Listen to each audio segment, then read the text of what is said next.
नाजुक मौके पर होश में आइए। एक वोट भी बटेगा। खाली जहां 80% मुसलमान है वहीं 70% मुसलमान है, वहां जहां 91% गैर मुस्लिम है। हिम्मत है? पर्चा भरवा देगा। फिरका बंदी के नाम पर समाज को बांटा जाएगा, तो जो आरएसएस कर रही है वही हम भी करेंगे। बिहार में महागठबंधन ने ओवैसी की पार्टी को निपटाने का पूरा प्लान बना लिया है। अपनी जिस राजनीति के जरिए ओवैसी एनडीए से ज्यादा महागठबंधन को नुकसान पहुंचाने के रास्ते पर चले थे, उनके रास्ते में दीवार बनकर 3 मुस्लिम नेता खड़े हो गए हैं। कांग्रेस से इमरान प्रतापगढ़ी तो तेजस्वी की मदद करने के लिए अखिलेश यादव ने अपने 2 मुस्लिम नेता इकरा हसन और अफजाल अंसारी को बिहार के सियासी रण में भेज दिया है। ये तीनों अब ओवैसी पर भारी पड़ रहे हैं, क्योंकि ये तीनों ओवैसी की दुखती रग को दबा रहे हैं, जिससे ओवैसी के समर्थक बौखला गए हैं और बीजेपी के अंदर एक अलग ही तरह की बेचैनी होगी, क्योंकि ओवैसी की पार्टी जितनी मजबूती में रहेगी उतना ही फायदा बीजेपी को होगा। नमस्कार दोस्तों, मैं हूं परवीन सानी। दोस्तों, साल 2020 में बिहार का विधानसभा चुनाव, इस चुनाव में ओवैसी अगर ना होते, उनकी पार्टी एक्टिव ना होती, तो शायद एनडीए की सरकार बनती ही नहीं। इस चुनाव में ओवैसी की पार्टी ने न सिर्फ 6 सीटें जीती, बल्कि कई सीटों पर आरजेडी कांग्रेस की हार का कारण बनी। अब महागठबंधन ने अपने पूर्व की गलतियों से सीख लेते हुए इस बार गजब तरह की रणनीति बनाई है। उन्होंने सत्य को स्वीकार किया। उनके रणनीतिकारों ने यह माना ओवैसी के कट्टर बोल से उनको नुकसान हो सकता है। अब ओवैसी के उसी कट्टर बोल को फीका बनाने के लिए अपने कद्दावर नेताओं को टास्क गया है।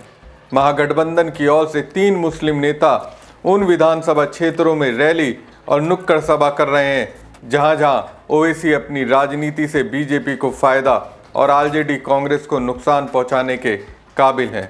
अब दोस्तों, आपने इमरान प्रतापगढ़ी और इकरा हसन के ढेर सारे बयान बिहार के चुनावी रण में सुने होंगे, जिसमें बीजेपी के साथ निशाने पर ओवैसी हैं।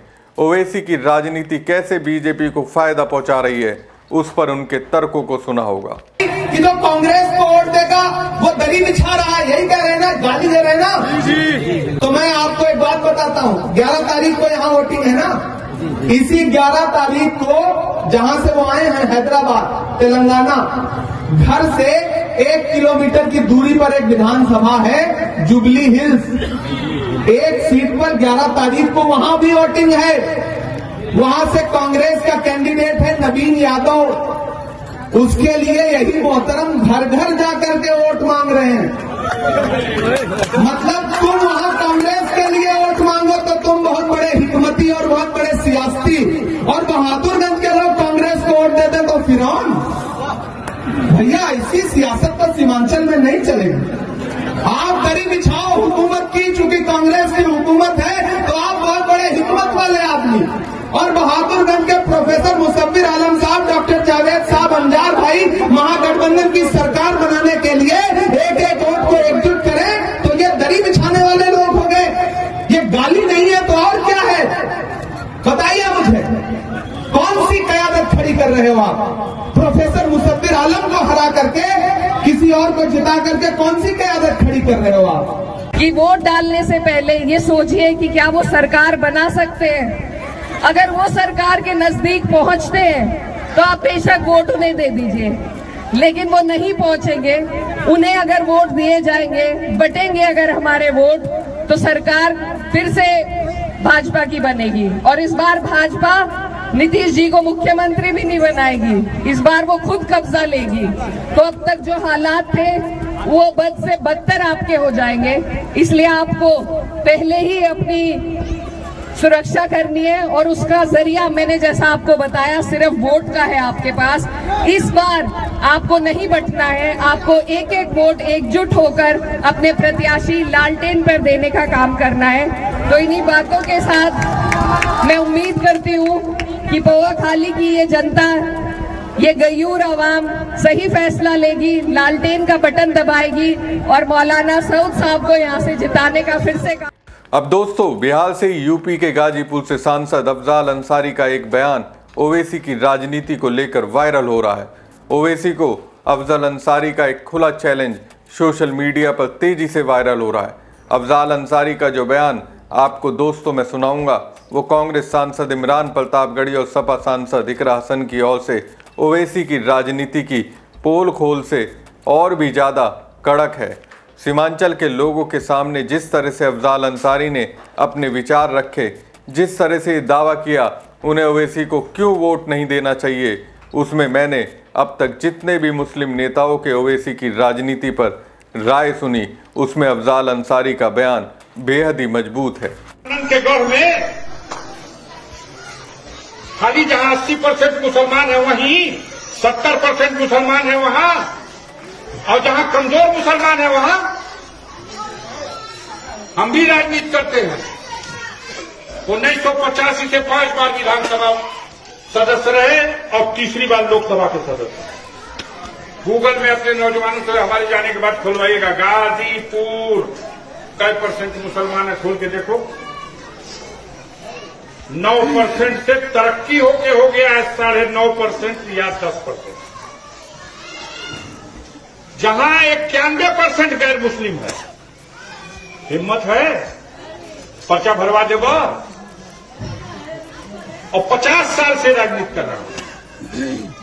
मैं भी हूं, मेरे बड़े भाई सिद्दतुल्लाह साहब भी विधायक, मेरा छोटा भाई मुख्तार अंसारी, जिसको साजिश करके पिछले साल इसी डबल इंजन की सरकार ने 18 साल जेल में रख करके, अजियत दे करके, धोखा कर करके, रमजान के महीने में शहरी में उनके जहर मिला करके खिला दिया। उनका बेटा भी विधायक है, बड़े भाई सिद्दतुल्लाह अंसारी का भी विधायक है। जितनी पूरी पार्टी में विधायक होंगे, अकेले हमारे घर में विधायक। तो हम कहें कि हम हिंदुस्तान भर का मुसलमान हमारे वोट दे। जहां कमजोर मुसलमान है उनकी वकालत कौन करेगा? आप कहते हो कि तेजस्वी हमके कुल छोड़ दे सीमांचल, कहा है वहां जहां ढेर ढेर मुसलमान बढ़ो कुल हमारा दल। कहा है भैया, कहा हुआ तुम? क्यों दे तुमको? तुम तेलंगाना जाओ, तुम आंध्र प्रदेश जाओ। अगर हमें अपनी क़यादत पैदा करना है तो बिहार में है, उनसे बड़े बड़े नेता हैं अक़लियतों के बीच में जो कायद की हैसियत से खड़े हो सकते हैं। अब्दुल बारी सिद्दीकी साहब नहीं है, 75 से राजनीति में है, उनसे सीनियर तो कोई नहीं है। अगर हर जगह इस तरह से फिरकाबंदी के नाम पर समाज को बांटा जाएगा तो जो आरएसएस कर रही है वही हम भी करेंगे। इस नाजुक मौके पर होश में आइए। एक वोट भी बटेगा तो फायदा मोदी को होगा, फिरका परस्त ताकतों को होगा, उनकी जमात कतार के लोग जीतेंगे। बस गला काटने का एक कानून बनाना बाकी रह गया, बाकी सब बना चुके हैं। आपके मुस्तकबिल का, आपके बच्चों के मुस्तकबिल को मिट्टी में मिलाने का अब एक वोट की ताकत है। तो अफजाल अंसारी कह रहे हैं ओवैसी वहीं चुनाव लड़ते हैं जहां मुस्लिम आबादी ज्यादा है। गाजीपुर में 9% मुसलमान है, बाकी 91% गैर मुस्लिम मुझे जिताते हैं। हिम्मत है तो वहां आकर पर्चा भरो। मैं 5 बार विधायक रहा, 30 बार सांसद हूं। मेरे बड़े भाई विधायक, मेरा छोटा भाई विधायक रहा, मेरे 2 भतीजे विधायक हैं। ओवैसी के पूरे देश में जितने विधायक होंगे उतने विधायक हमारे घर में हैं। तो साफ है दोस्तों, ओवैसी को अफजाल अंसारी खुली चुनौती दे रहे हैं। वो जैसे गैर मुस्लिम इलाकों में जीतते हैं वैसे ही कह रहे हैं वहां अपने उम्मीदवारों को उतार कर दिखाएं। दोस्तों, अफजाल अंसारी का ये बयान ओवैसी की राजनीति की मेन आधार वोट पर चोट करने जैसा है। उसे मुस्लिमों के बीच पूरी तरह से हिलाने के लिए काफ़ी है। ओवैसी आखिर आंध्र प्रदेश और तेलंगाना को छोड़ बिहार में ही क्यों फोकस कर रहे हैं, उसे बताने के लिए काफ़ी है।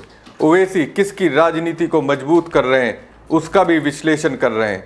ओवैसी की पार्टी की औकात अपने बयान के जरिए अफजाल अंसारी बता रहे हैं। दोस्तों, बिहार विधानसभा चुनाव का जब बिगुल बजा तो ओवैसी ने आरजेडी से इन विधानसभा चुनाव में 6 सीटें मांगी, लेकिन आरजेडी ने ऐसा करने से मना कर दिया।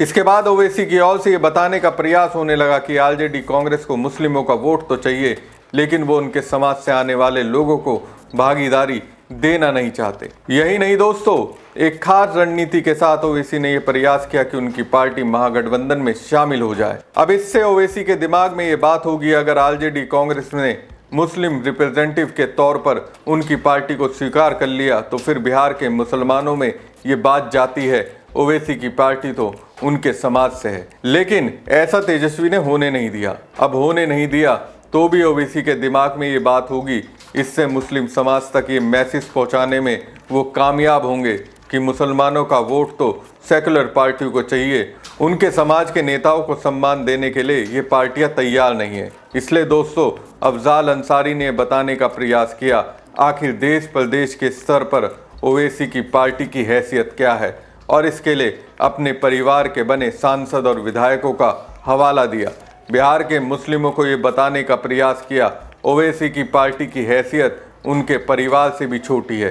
तो दोस्तों, आपको क्या लगता है ओवैसी की पार्टी पर अफजाल अंसारी के विश्लेषण को सुनकर ओवैसी का क्या रिएक्शन होगा?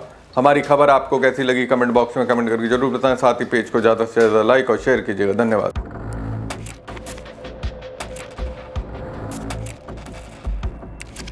नाजुक मौके पर होश में आइए, एक वोट भी बटेगा। खाली जहां 80% मुसलमान है वहीं 70% मुसलमान है, वहां जहां 91% गैर मुस्लिम है। हिम्मत है? पर्चा भरवा देगा। फिरका बंदी के नाम पर समाज को बांटा जाएगा, तो जो आरएसएस कर रही है वही हम भी करेंगे।